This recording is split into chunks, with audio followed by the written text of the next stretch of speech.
বাংলাদেশের অভ্যুত্থানকে এক ধরনের ইসলামিক উগ্রবাদের সাথে মিলানোর চেষ্টা করা হচ্ছে এবং বাংলাদেশে দেখানোর চেষ্টা করা হচ্ছে যে এখানে এক ধরনের উগ্রবাদের উত্থান ঘটছে এবং তাদের হাতে অভ্যুত্থানটি সংঘটিত হয়েছিল, যেটি একেবারেই সত্য নয়, বরং এটি একটি ইঞ্জিনিয়ারিং করা হচ্ছে।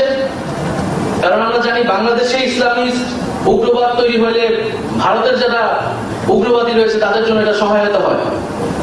ফলে আমাদের উচিত পুরো দক্ষিণ এশিয়াতে আমরা যদি একটি গণতান্ত্রিক আমরা একটি সম্পর্ক করতে চাই, গণতান্ত্রিক একটি দক্ষিণ এশিয়া তৈরি করতে চাই, আমাদেরকে অবশ্যই এ ধরনের প্রোপাগান্ডার বিরুদ্ধে, মিস ইনফরমেশনের বিরুদ্ধে, এই ধরনের ন্যারেটিভের বিরুদ্ধে আসলে কথা বলতে হবে, দাঁড়াতে হবে।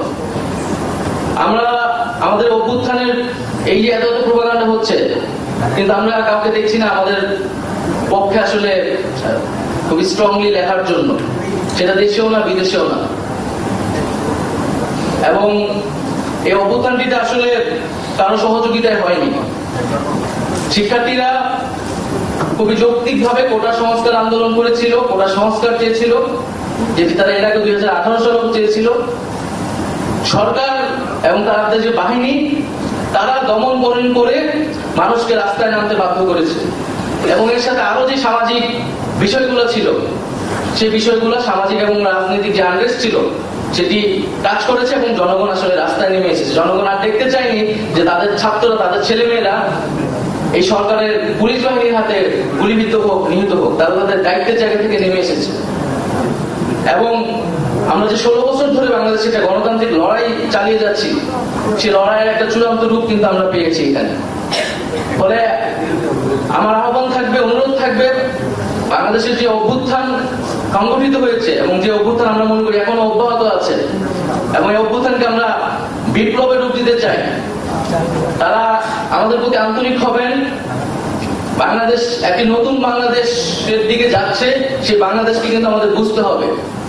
আমরা যদি এখনো পুরনো ছাঁচে বাংলাদেশকে দেখার চেষ্টা করি, বোঝার চেষ্টা করি, তাহলে কিন্তু বাংলাদেশে আসলে কখনোই ব্যাখ্যা করা যাবে না।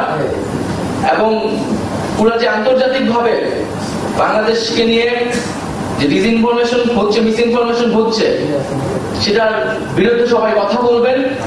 বাংলাদেশের ছাত্র জনগণের অভ্যুত্থানকে আপনারা সঠিকভাবে সকলের সামনে তুলে ধরবেন। এবং আমরা একই সাথে চাই যে এই ধরনের প্রোপাগান্ডা, এই ধরনের মিথ্যা স্টেটমেন্ট, এগুলো দিয়ে পরিকল্পিতভাবে একটা রাজনৈতিক উদ্দেশ্য হাসিলের চেষ্টা থাকে সব দেশে। আমরা যাতে সম্মিলিতভাবে এই যে সকল প্রচেষ্টাগুলোকে ব্যর্থ করতে পারি এবং আমাদের যে গণতন্ত্রের জন্য যে লড়াই, মানুষের অধিকার, সামাজিক ন্যায় বিচার এবং মর্যাদার জন্য যে আমরা পুরো পৃথিবীব্যাপী ছাত্ররা, তরুণরা এবং জনগণ লড়াই করতেছে, সেই লড়াইয়ের পথে এগোতে পারি। সবাইকে ধন্যবাদ। আসসালামু আলাইকুম।